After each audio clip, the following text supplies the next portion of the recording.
from Arkansas, Mr. Hill, is now recognized for 5 minutes.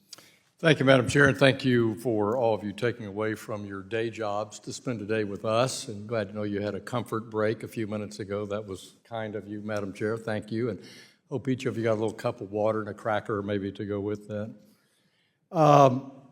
Good discussion. I thought Mr. Lucas raised the discussion quite well on climate stress testing. I saw where Mr. Barr, our new Vice Chairman of the Fed, thinks this is a priority, and some of you are complying with that in Europe, are you not? Mrs. Fraser, are you complying with a, quote, climate stress test over with your operations in Europe? Yes, we have had to conduct those in compliance with the legal requirements. What do you think that costs the company pre-tax to do that? I would have to get back to you with a number. I don't know. Send me, if you don't mind, if you'd respond in writing on that. Will do. And you've just all passed the stress test that the Fed imposed, and in that analysis of sharp declines in unemployment and sharp failures in performing assets, when you look at those performing assets, you take climate into account, right? When you make a loan to build a tower on Miami Beach, Mr. Moynihan, do you not do that? Sure. Leave aside the stress tests, you have to take into account the risk and the project, the borrower, the person. Of course we do.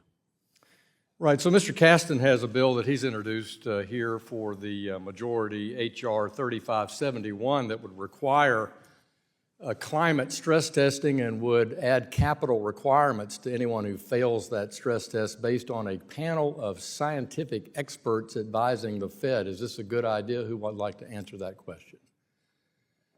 I'll be happy to call on Ms. Fraser again. Is that a good idea? You like that idea? The challenge with that idea at the moment is we just don't have the data. Right. To It's make an not appropriate comparable, is it? assessment. These proposals are not comparable within an industry or between industries. Is that a fair statement, what I read in the Financial Action Task, the Financial Disclosure Task Force?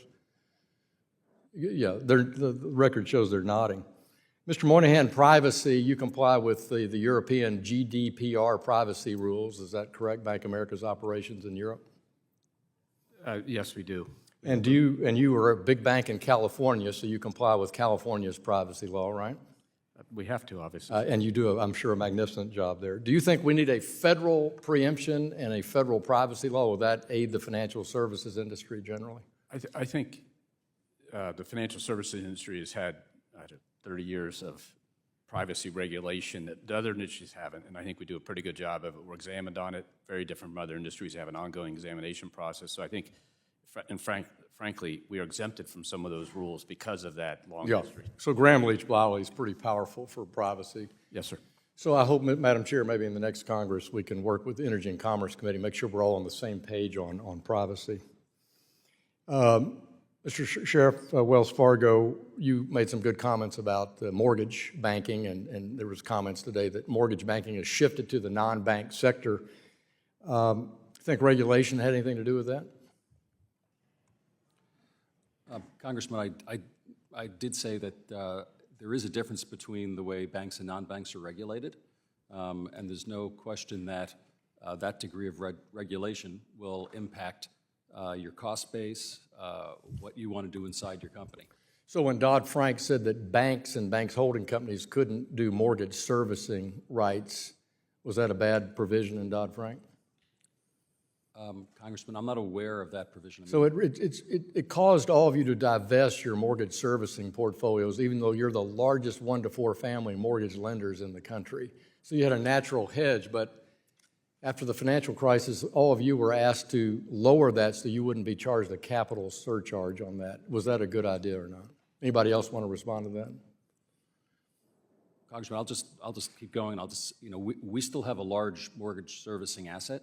But you can't grow it. The capital requirements are very specific on it, but it's up to us to determine how much of our capital we choose to put into thank you. versus something else. You have more on that if you'd follow up. Mr. Diamond, the Fed has a dual mandate, price stability and growth of the economy, and we've had a proposal by the majority here to add equity to the Fed's mandate. Should the Fed focus on its price stability mandate?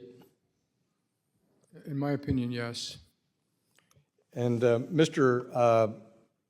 Kaiser at U.S. Bank, can you write a memo persuasively that you should have a living will, or do you think that's not necessary for a bank your size?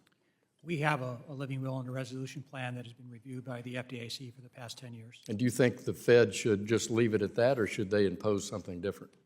I think it's been successful, and we have a very simple operation. 99% of our bank is within the holding company, and there's no Thank you very much. I yield back, Madam Chair. Thank you.